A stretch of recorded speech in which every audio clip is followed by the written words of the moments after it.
Pessoal, então vamos começar mais uma lista de exercícios referente a essa última leitura que a gente fez. Então eu fiz aqui 5 exercícios, tá? Então os dois primeiros são sobre sequências, tá? E os outros é gradiente hessiano, que essencialmente é o que a gente precisa discutir nessa parte da leitura do livro, tá bom? Então, deixa eu jogar a tela para cima aqui, ó. Nessa primeira questão, então está dizendo assim, ó, seja uma sequência alfa vezes beta elevado a i a menos 1. Tá? Então você está indexando ali essa estrutura de números, alfa e beta são números reais, a um, a um para não usar a palavra sequência de novo, né, uma contagem de i igual a 1 até n de números reais. Tá? E aí pergunta sobre quais circunstâncias essa sequência convergirá, divergirá ou oscilará. Então vamos fazer a leitura dela primeiro aqui. Ó. Que significa? O que significa essa sequência?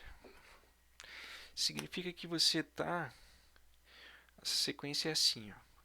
Então você tem alfa mais beta na i1 sobre 1 igual a alfa. Esse é o primeiro termo da sequência, porque beta elevado a zero é 1. Né? O segundo termo da sequência vai ser alfa, beta elevado a 2 menos 1, que vai ser alfa na beta. Então, o terceiro elemento da sequência vai ser alfa elevado a beta na 2 e por aí vai. Então vamos lá, como é que é essa sequência então, se botar na forma do livro ali. Então você vai ter alfa, depois o segundo elemento vai ser alfa na beta, depois alfa na beta ao quadrado, alfa na beta na 3 e assim vai até chegar no enésimo, que vai ser alfa na beta na n menos 1. Então essa aqui é uma sequência, você pode dar um nome para ela, você pode chamar essa aqui de sequência SN. Tá? Dá um nomezinho para ela ali de sequência. Bom, alguns de vocês já devem ter notado que essa não é uma sequência qualquer, né? Essa é a sequência das progressões geométricas, né? Então vamos fazer alguns exercícios mentais aqui. Por exemplo, quando é que essa sequência vai convergir? Se o beta for um número, por exemplo, 1 meio, então essa sequência como um todo está convergindo de tal maneira para o último elemento ser zero. Né? Porque você vai ficar com quem? Você vai ficar com alfa, aí você vai ficar com alfa dividido por 2, aí você vai ficar com alfa dividido por 4, você vai ficar com a alfa dividido por 16 e por aí vai. Né? Então, aqui, ó, se o alfa for um número positivo, essa sequência está indo assim. Ó. Essa sequência está indo assim. Deixa eu botar para baixo. Então, ela está indo para... Suponha que alfa fosse 1. Então, quem é? E aqui você está fazendo a marcação do i. Então, o i vai ser 1, 2 e por aí vai. Então, a sequência está indo, tá indo do 1 para 1 meio, 1 quarto, 1 sexto. E aí, então, ela está cada vez mais se aproximando do zero. Né? Então, o que ele coloca lá no livro? Se tu fizer uma bola de raio epsilon aqui no eixo do y, a partir de um determinado ponto, para qualquer epsilon que você colocar de raio nessa bola, todos os pontos da sequência vão estar no domínio dentro dessa bola. Quando você pegar o domínio aqui e jogar na imagem da sequência, sempre vai estar dentro daquela bola, né? Se o alfa não for 1, se o alfa for menos 1, ela também vai estar também vai estar convergente, só que ela vai convergir de baixo para cima, porque o primeiro número vai ser menos 1 meio, menos 1, depois menos 1 meio, menos 1 quarto, menos 1 16 avos, né? Muito bem. Então vamos pensar agora, a gente estava pensando aqui com o beta igual a 1 meio. E se o beta for menos 1 meio? Se o beta for menos 1 meio, ela vai convergir de forma oscilatória, né? Porque quando o contador, o índice da contagem, o índice da sequência for par, o sinal vai ser positivo. Quando for ímpar, vai ser negativo. Então, isso aqui vai dar no segundo elemento, aliás, no primeiro, você vai ficar com 0. No segundo, você vai ficar com 2 menos 1 beta. Então, você ficaria com menos 1 meio. Aí, depois com quarto, menos 1 sexto. E aí, então, o que vai acontecer com a sequência? A sequência, você vai fazer a marcação aqui e aqui os valores da sequência. Então, o primeiro seria alfa. A gente, sob a hipótese que o alfa é 1. Então, para o primeiro elemento da sequência aqui, você tem 1 aqui. Depois ele vai para menos 1 meio. Depois ele vai para 1 quarto. Depois ele vai para menos 1 meio, 1 quarto. Então, o que acontece? Essa sequência é oscilatória, mas ela converge igualmente para o zero. Tudo bem, então, esse é um caso. Então, você está vendo que quando o sinal do beta quando o beta em valor absoluto está menor do que a unidade, a sequência converge. Se ele tiver com sinal negativo, ela converge de forma oscilante, senão ela simplesmente converge ou vindo de cima para baixo ou de baixo para cima. Então vamos pensar um outro caso aqui. Um outro caso é se o beta for 1. Se o beta for 1, essa sequência ela vai ser quem? Ela vai ser, para o primeiro contagem, ela vai ser alfa. Vai ser sempre alfa. Para a primeira contagem vai ser alfa, para a segunda vai ser alfa, para a terceira vai ser alfa, e por aí vai. Então, ela converge desde sempre, ela está sempre travada no alfa. E se ele for menos 1? Se ele for menos 1, ela não converge, né? Porque na primeiro elemento da contagem ele vai ser alfa, no segundo elemento da contagem ele vai ser menos alfa, então ela vai ficar sempre oscilando e não converge. O que mais que você pode pensar? Em valor absoluto, se o alfa for um número positivo, 2, né? Então o que vai acontecer nesse caso? Nesse caso você vai ficar com... quem é que vai ser a sequência? A sequência vai ser alfa, vai ficar com alfa, você vai ficar com alfa 2, alfa 4, alfa 8, né? Alfa 8. Então, o que acontece? Quando o alfa for maior do que 1, maior do que a unidade, a sequência vai divergir, ou ela vai sempre para cima, e se o alfa for negativo, ela vai sempre para baixo. Ou então ela pode ir para cima e para baixo oscilando, né? Então ela pode começar assim e depois ir oscilando, dependendo do valor das combinações, né? Então essa sequência ela é bem interessante, ela tem você aborda todos os tipos de comportamento de convergência dela a partir da análise dessa sequência. E a próxima pergunta bom, o próximo elemento é para onde que a soma dela converge, que é um ponto bem comum que a gente tem interesse, né? Então a gente definiu a sequência Sn, né, da forma como é que está aqui? Alfa para o primeiro elemento, o segundo elemento é alfa na beta, o outro elemento é alfa na beta 2, E assim você vai até chegar em alfa na beta n menos 1, tá? Então tem uma forma de analisar isso aqui bem simples, tá? Então, o primeiro passo que você tem para encontrar para onde vai essa soma, multiplica essa soma, multiplica essa sequência por beta dos dois lados. Então você vai ficar com quem? Você vai ficar com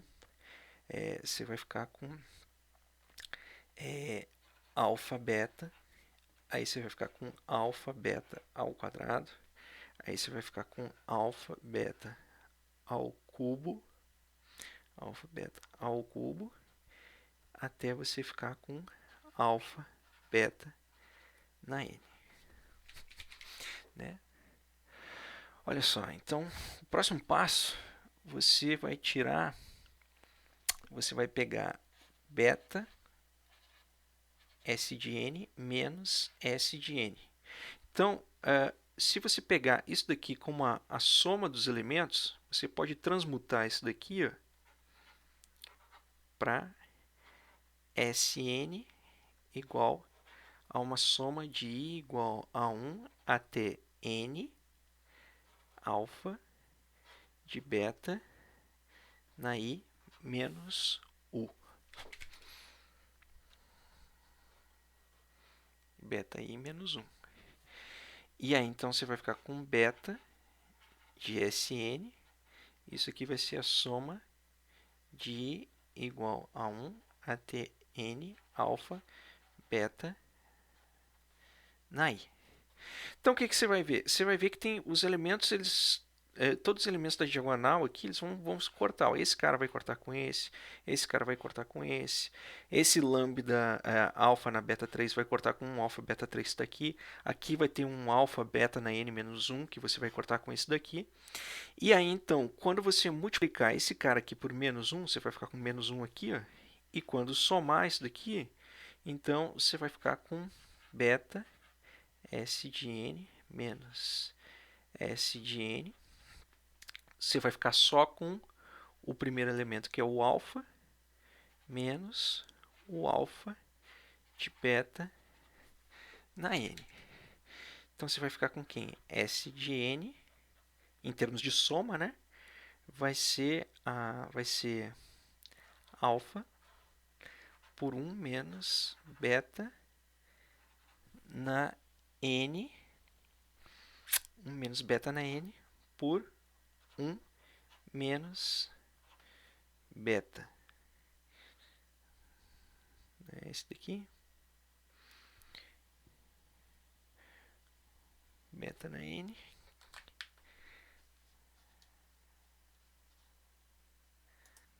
Ah, tá. É porque eu fiz errado. É porque você tem que colocar S de n menos f. Você subtrai esse daqui, ó. Tá? Também vai dar certo. Você pode multiplicar por menos 1 em cima e embaixo e você fica com a forma mais regular que aparece nos livros aqui. Então, você fica com S na beta na n menos 1 por beta menos 1. Pronto. Então, o que você consegue ver? Quando é que a sequência ela vai divergir? Vai divergir quando os pontos dela ou estão subindo infinitamente ou descendo infinitamente. Então, uma das maneiras disso aqui divergir, né, é fazendo com que esse beta n não vá para zero. Como a gente já viu ali, sempre que ele estiver entre 0 e 1 em valor absoluto, então beta n está indo para zero e você vai ficar com alfa menos 1 por beta menos 1. Então esses valores dependem essencialmente dos sinais de beta e de alfa. O próximo ele está tratando. Aqui está a página do Wikipedia, que está precisamente o ponto que eu estou falando. O próximo ele está tratando de uma outra sequência que é bem comum também, que é a da sequência da progressão aritmética, né?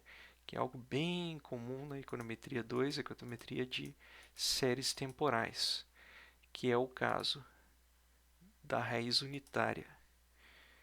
Deixa eu dar um pause aqui para transição. Tá, então vamos lá. Então a progressão geométrica ela vai assumir uma forma. Vou botar um pouquinho diferente do que eu botei ali, vou botar em termos de econometria mesmo, de séries de tempo, né? Você vai ter uma forma que vai ser o que você observa no período t é igual ao que você observa no período t menos 1, mais um termo de erro. Ali eu botei alfa, né? Tá? Então, essa é a fórmula do passeio aleatório, né? Como se fosse analisar a taxa de câmbio. A taxa de câmbio no dia t é igual à taxa de câmbio no período t menos 1 mais um alfa, né? Então, você vai ter um x0, tudo isso aqui vai ter começado um x0.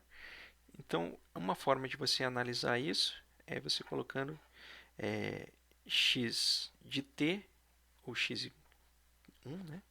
x1 é igual a x de 0 mais alfa. Então, você vai ter que o x2 vai ser igual ao x1 mais alfa. Né? Mas aí, o que você faz? Você pega e substitui o x1 ali. Ó. Então, você vai ficar com x0 mais 2 alfa. Então, quem é que vai ser o x3? O x3 vai ser o x2 mais alfa. Então, vai ser o x0 mais 3 alfa. Então, a regra de formação você já viu que é xt vai ser igual a x0 mais alfa t, que é a estrutura de uma regressão linear, né? Uma reta. Você tem um intercepto aqui, que é o primeiro termo que começa. Você tem um parâmetro angular e a marcação de tempo está dada aqui.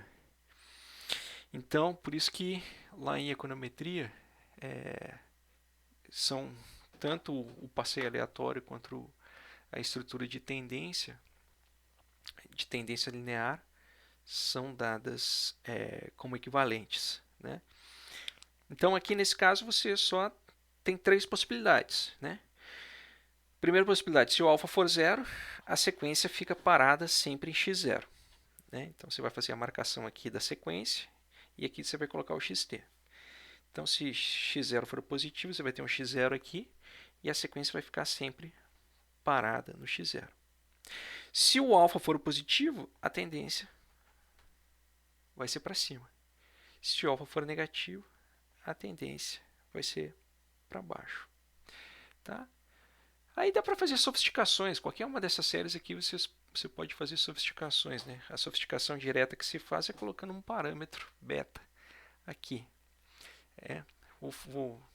Esse daqui, vamos ver se eu coloco na lista do Moodle. Fazer alguns exercícios assim na lista do Moodle. Bom, os outros 5 exercícios derivadas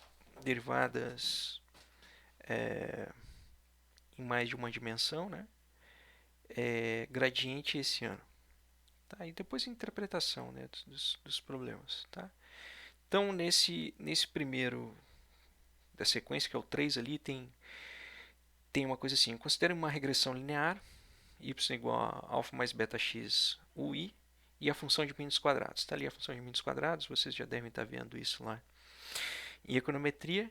E a sequência de pares ordenados. Então, perceba, uma amostra x e y nada mais é do que uma sequência. Sequência do jeito que está escrito ali no livro, no capítulo aquele ali que a gente viu agora.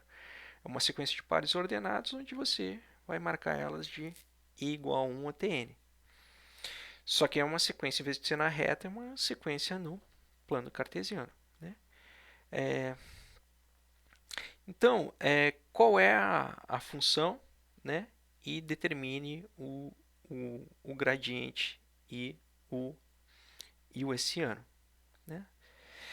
Bom, A função, a função ela vai ser aquela... Deixa eu ver aqui no gráfico, no livro. Ó, a função de mínimos quadrados vai ter esse formato aqui. Ó.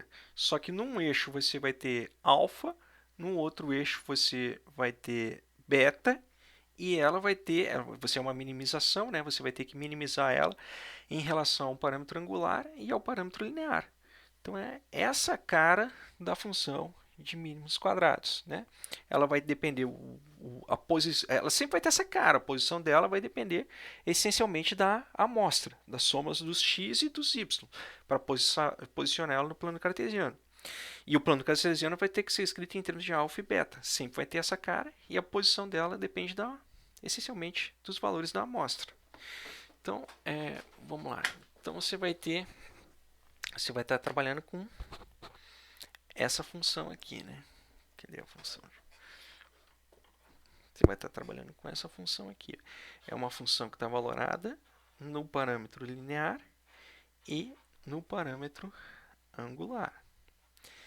E ela vai ser dada por soma de igual a 1 até n yi, os elementos da contagem da sequência, menos alfa, menos beta, xi ao quadrado.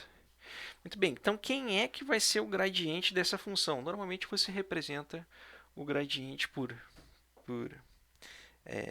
esse símbolo, né? Que ele vai ser um vetor, onde na primeira entrada vai ser df em relação ao primeiro parâmetro, e depois você vai ter df em relação ao segundo parâmetro. Muito bem, então quem é que você vai ter aqui? Quando você derivar em relação a alfa, o primeiro parâmetro, você vai tratar beta como se fosse uma coisa dada, assim como x e assim como y. Né? E aqui, nesse caso, você vai aplicar uma sequência de regras. Né? A primeira regra, como tem um somatório aqui, ó, você vai tirar a derivada da soma. Então, isso aqui vai ser a mesma coisa que soma de igual a 1 até n. Essa derivada é a derivada de yi menos alfa menos beta xi ao quadrado. E aqui, isso aqui em relação a alfa, né? E aqui você fica com soma de i igual a 1 até n d de yi menos alfa menos beta xi ao quadrado em relação a beta. Então, funcionam as mesmas regras de antes, né? Então, é derivada de f em relação a alfa. Considera o beta como se fosse x ou y. Derivada de f em relação a beta. Considera o alfa como se fosse x ou y, nesse caso. Então, derivada da soma, soma das derivadas. Simplesmente aplicou a regra da soma ali. Muito bem. Uma vez que você aplicou a regra da soma, você continua com a soma aqui. Soma i igual a 1 até n. E você fica com soma de i igual a 1 até n. Olha aqui, você vai derivar em relação ao beta. Só que você tem um quadrado aqui. Então, você tem uma função da função que te interessa tirar o beta. Então, a primeira coisa é você vai derivar da função que está com um quadrado. E aí, então, vai cair o 2 aqui.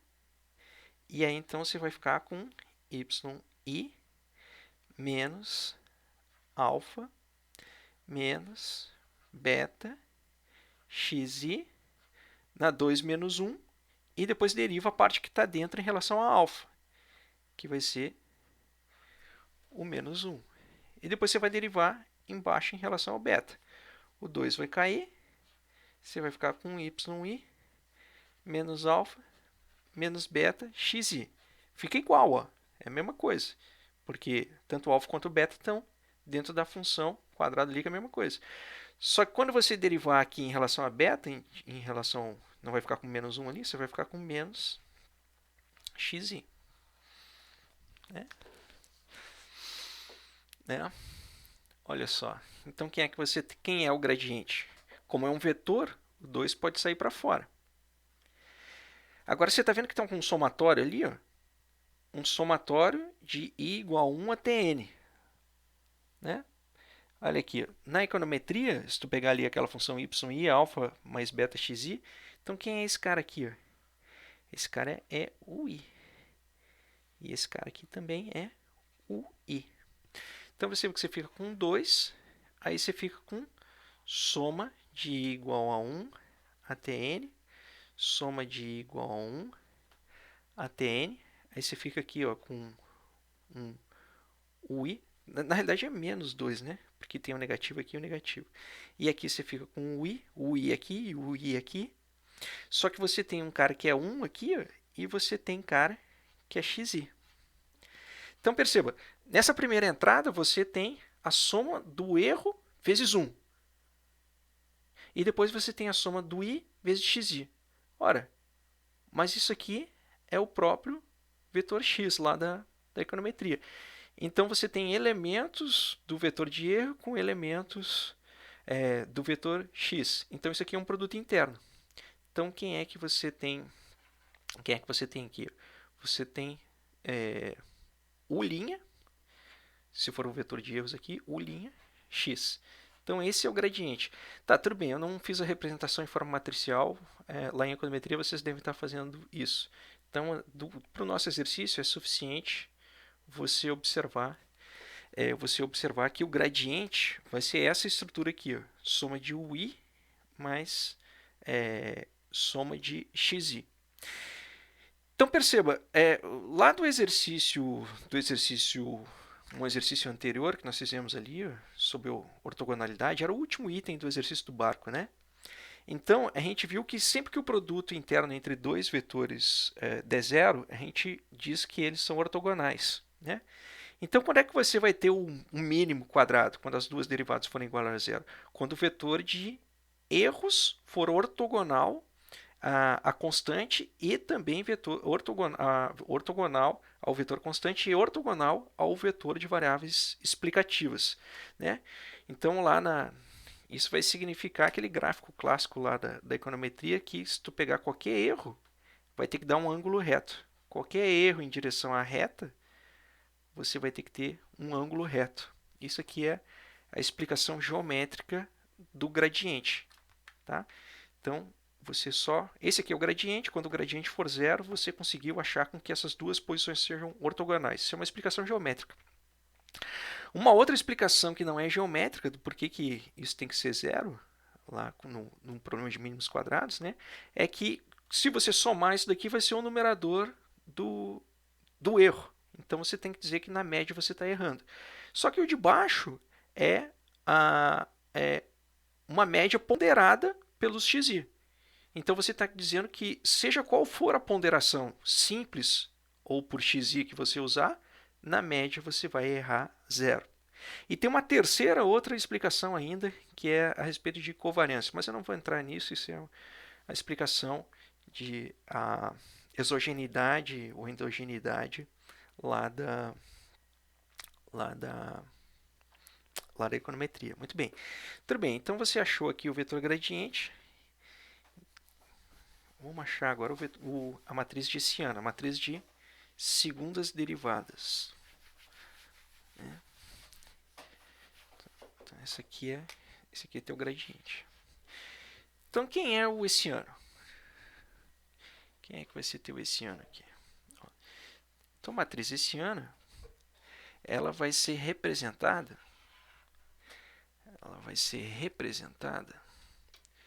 pela seguinte estrutura. Você tem que ter aqui a derivada segunda de f, derivada de segunda ordem em relação a alfa.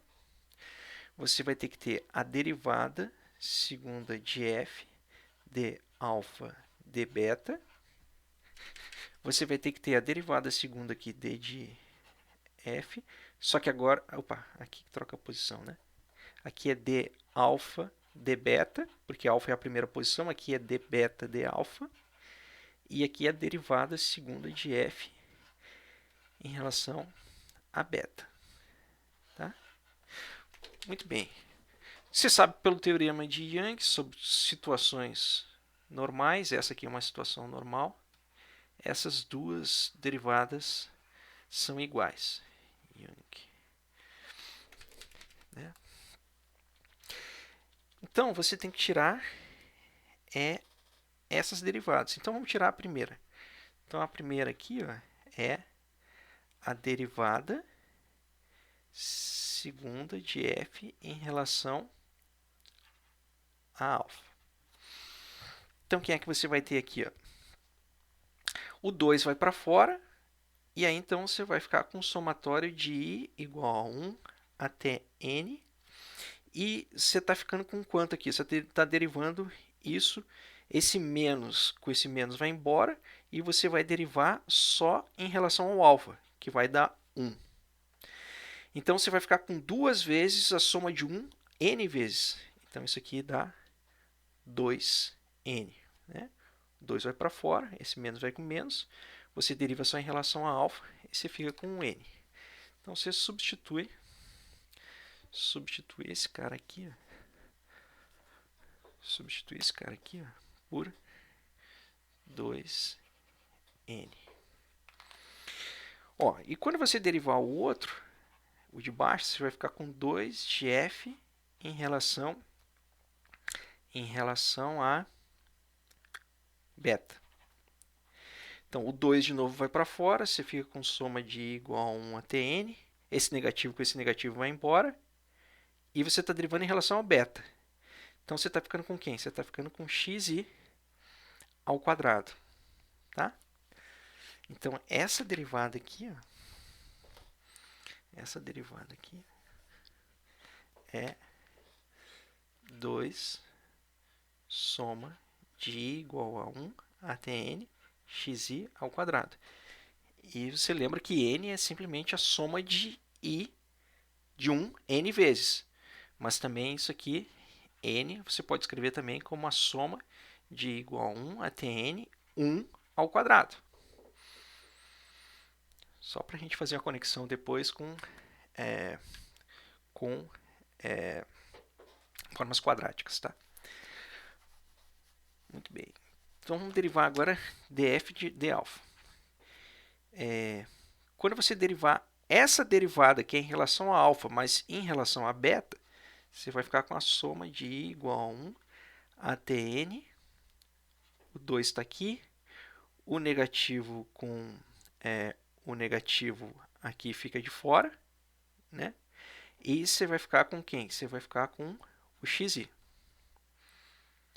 Quando você fizer a mesma coisa, pode aplicar o teorema de Young, mas quando você aplicar a mesma coisa para o outro, você vai ver que vai dar na mesma. Então, essa forma aqui vai ter a cara que é 2 soma de i igual a 1 até n, 1 ao quadrado, para não colocar o n, né? 1 ao quadrado. Aqui você vai ficar com 2 soma de i, 1 na n, 1 vezes xi. O 2 está lá, né? Essa outra aqui vai ficar com 2 soma de i igual a 1 até n. Aí você vai ficar 1 xi. E depois você vai ficar com 2 soma de i igual a 1 até n xi ao quadrado. Né? Então, olha aqui. Quem é que isso aqui está te dando? Bom, já fechou. Esse ano é só isso daqui. Eu só quero fazer o paralelo com a forma quadrática, porque isso aqui é um exemplo de uma forma quadrática. Deixa eu dar um pause aqui para achar direitinho a página. Tá aqui, é o box aquele da página 303. Então, você pode fazer isso daqui como um vetor, que vai ser 1, 1, n vezes 1, e aqui você vai ter x1, x2 até xn. Aí você vai ter uma matriz diagonal que vai ter 2, 0, 0, 2. e uma outra matriz aqui, ó, outra matriz ali, ó, onde você vai ficar com 1, 1 até 1, e você vai ficar com x1, x2 até xn. Então, esse gaussiano que resulta do problema de minimizar a soma dos quadrados dos resíduos vai ser este sujeito aqui. E este sujeito aqui vai ser exatamente uma matriz x transposta a x, uma forma quadrática. Tá? Então, esse é um exemplo de situação onde você vai cair numa forma quadrática, conforme está descrito ali no livro. Tá? Então, é um problema super comum e você cai na forma quadrática, que ela aparece em vários problemas. Tá bem, vamos lá. Então, o outro exercício ele está dizendo assim: sejam duas variáveis aleatórias, y igual a 0 ou 1 e x igual a 0 ou 1. Tá bem, então isso é um primeiro ponto que para a gente discutir. A gente discutir que a gente está lidando com uma sequência. Deixa eu botar a luz aqui. A gente está lidando com uma sequência que é xi, yi, de i igual a 1 até n, onde y, y, xi só podem apresentar 4 tipos de situação. Ou é 0 e 1, ou é 1, 0, ou é 0, 0, ou é 1, 1. Só existem esses tipos de situação. Então o exercício está dizendo que existe uma estrutura de probabilidade. Isso aqui é só para montar o problema de verossimilhança. Não se atentem mais a montar o problema de verossimilhança, mas a calcular o gradiente gaussiano de um problema real, né? Então, basicamente, isso aqui é um logit com uma dummy de intercepto, tá? Mas se preocupa em calcular gradiente esse ano, tá? Então, aí só tem a questão da contagem dos casos. Então, dos casos 0, 0, você tem... Existem A casos, a fração A de n dos casos são desse tipo. Uma fração D de n são desse tipo. Uma fração x0, y1, x0. Uma fração B é desse tipo e outra é a fração C, que é desse tipo, tá? Então, vamos montar o problema. Deixa que eu monto o problema e vamos se preocupar mais em achar gradiente esse ano, em coisas que sejam mais práticas, tá? Então, você vai ter uma função, eu vou chamar essa função aqui de L de alfa e beta, função de log likelihood, ou likelihood. Tá? Ela é valorada em dois termos, alfa e beta, duas incógnitas, né? Por isso é uma função em 3 dimensões. Você tem a dimensão do alfa aqui, a dimensão do beta ali e o L nessa dimensão. Então, sob as hipóteses tradicionais aqui, você vai ter quem? A probabilidade, você vai ter 3 casos, tá? Então, a probabilidade do yc0 vai ser 1 sobre 1 mais exponencial de alfa. Esse caso aqui é um caso x igual a 0, y igual a 0. Então, esse caso aqui ele vai aparecer A vezes. O outro caso é vamos ver aqui, o x igual a 0 e y igual a 1. Ele vai ser exponencial de alfa por 1 mais exponencial de alfa. Ele vai aparecer b vezes. O outro caso vai ser 1 sobre 1 mais exponencial de alfa mais beta. Esse é o caso x igual a 1, y igual a 0. Ele vai aparecer c vezes. Tá?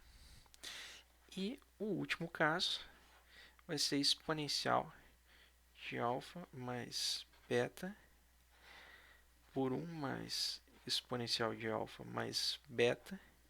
Ele vai aparecer d vezes. Vai aparecer d vezes. Muito bem. Então, aqui o problema. A gente tem que maximizar essa função em relação a alfa e beta. Mas olha que chato que é maximizar essa função em alfa e beta. Porque você tem alfa aqui, alfa aqui, alfa aqui, alfa aqui, alfa aqui. Você tem alfa em tudo que é lugar. Você tem beta aqui, beta aqui, beta aqui. E se a gente for tirar aqui por regra da cadeia, isso aqui vai ficar muito chato. Vai ser conta atrás de conta e muito fácil a gente vai acabar se perdendo. Mas a gente já sabe que o alfa e beta que maximizam uma função monotonicamente crescente é a mesma coisa que o alfa e beta que maximiza o logaritmo dessa função. Então isso aqui é a mesma coisa que você fazer ln, maximizar ln de L. E aí então isso aqui vai ser quem? Vai ser o A cai e você vai ficar com ln de menos 1 na alfa e beta. Então isso aqui é a mesma coisa que você escrever. Aqui, ó, menos a ln de 1 mais exponencial de alfa. Bom, quando você tirar o ln só no numerador aqui, ó, o beta vai cair e você vai ficar com ln da exponencial de alfa. Então você vai ficar com b vezes alfa, né? Ou ln, o b vai cair, você vai ficar com ln de e, que vai dar 1, e com alfa. E aí você tem que tirar o ln embaixo agora aqui. Então você vai ficar com menos b, porque ele está dividindo, né? ln de 1 mais exponencial de alfa. Tá? E a mesma coisa vai ser para o resto da estrutura ali. Você vai ficar com menos c ln de 1 mais exponencial, só que agora você vai ficar com um alfa mais beta. Pelo mesmo motivo, você vai ficar com d aqui, mais d, só que aí você vai ficar com o alfa mais beta, daqui. E você vai ficar com menos o d ln de 1 mais exponencial de alfa mais beta. Bom, estou com um problema aqui que estão acabando minhas canetas, só tem 3 canetas. E aqui no mato não tem loja que vende caneta. Vou ter que ir lá em Florianópolis comprar caneta. Também não tem correio, tá? Aqui que entrega. Muito bem, então vamos lá. Então quem é que vai ser o gradiente? O gradiente vai ser o vetor d de ln de L, d de alfa, d de ln de L, d de beta.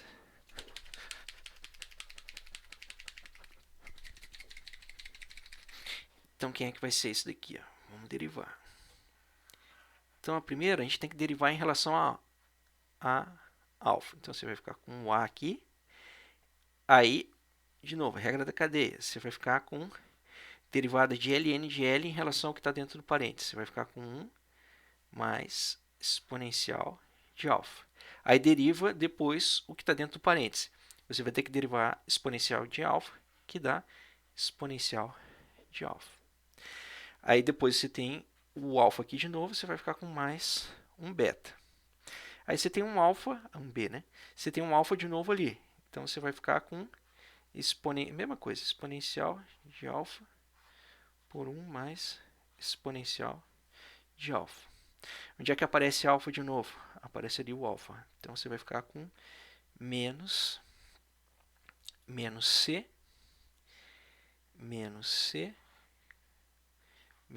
aqui, 1 mais exponencial de alfa mais beta. E aí você vai derivar exponencial de alfa mais beta. Só que ele vai ter o exponencial de beta multiplicando. Então você vai ficar com o exponencial de alfa mais beta de novo. E onde que vai aparecer depois o alfa? Depois aparece o alfa ali de novo. Você vai ficar com menos de 1 sobre 1 mais exponencial de alfa mais beta. E você vai ficar de novo aqui, pelo mesmo motivo de antes, com o exponencial de alfa mais beta. Olha só. E acabou, né? Acabou, não tem mais beta. E depois em relação a beta, onde é que tem beta? Tem beta aqui, você vai ficar com menos C 1 mais exponencial de alfa mais beta. Você vai ficar com exponencial de alfa mais beta. Aí depois você vai ficar linear ali com mais D, porque o beta só está multiplicando D, né? Né? Só com D. Você vai ficar depois com menos D. Aí você vai ficar com 1 mais exponencial de alfa mais beta, exponencial de alfa mais beta. Pronto. Está aqui. Ó. Uma maneira simples de vocês checarem se estão indo no lugar correto é porque sempre que você tiver num problema de tirar um gradiente para uma maximização, para uma minimização, você sabe que as condições de primeira ordem é ter as derivadas iguais a zero, né? Então você tem que olhar para o gradiente e tem que ver se existe a possibilidade dele dar zero. Se não tiver a possibilidade dele dar zero, significa que você está indo para o lugar errado.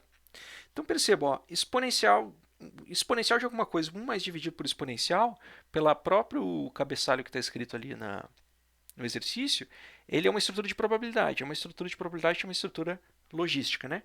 Então isso aqui é uma probabilidade, é um número que está entre 0 e 1. Isso aqui é uma probabilidade, é um número que está entre 0 e 1. Isso aqui é uma probabilidade, é um número que está entre 0 e 1. Isso aqui é um número de probabilidade, tem um número que tem que estar entre 0 e 1.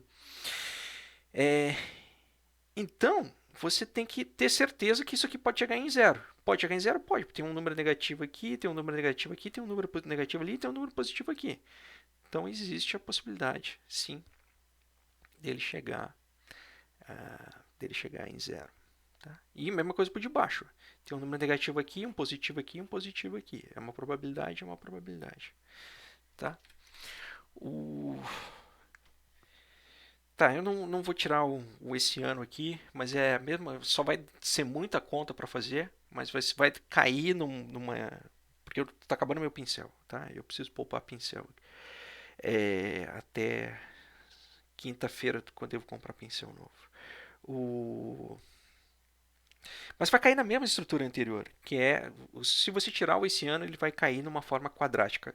Praticamente todos esses exercícios de maximizar verossimilhança ou minimizar a soma dos quadrados dos resíduos, praticamente todos eles vão ter um gradiente nessa forma que a gente está falando, que tem que de alguma maneira dar zero, e o esse-ano dele vai ter uma forma quadrática. Então, mais adiante na leitura do livro, a gente vai ver que precisamente esse-anos que têm formas quadráticas são esse-anos onde você pode identificar se você realmente chegou no mínimo ou no máximo. Né? Tá bom. Então vamos para o próximo exercício aqui. Eu vou negligenciar o esse-ano desse daqui. Tá? Então, o último exercício aqui, ó, eu estou contando para vocês que tem uma função, é uma função da classe de cópulos. Não estou falando nada daqui que é a classe de cópulos, mas é uma função chamada Farley-Gumbel-Morgenstern, né, na sigla FGM. Tá? Então, nessa versão aqui dela, tá, U e V são dois números que vão estar sempre entre 0 e 1. E você vai ter uns outros números aqui, que são essas composições N e J, que é um número de casos em que U e V vão aparecer nessas combinações, que o U está acima de um lugar, o V está em cima de outro, mas não interessa. Para fazer o exercício, simplesmente os N's subíndice alguma coisa são números inteiros, e U e V são números que estão entre 0 e 1. Tá? Depois que eu escrevi essa função, que eu vi que ela não é em duas dimensões. Na realidade, se eu fosse botar de duas dimensões, ia ficar bem mais complicado. Então é uma função unidimensional. Então é um exercício ainda para listas anteriores, né? Mas a questão, a estrutura dela é muito parecida com a anterior e basicamente ela tem a ver com tirar regras de logaritmo, tá? Então, estou achando que eu vou deixar essa aqui como exercício também para vocês. Porque isso aqui não vai ter um gradiente específico, tá? Vai ser simplesmente uma derivada.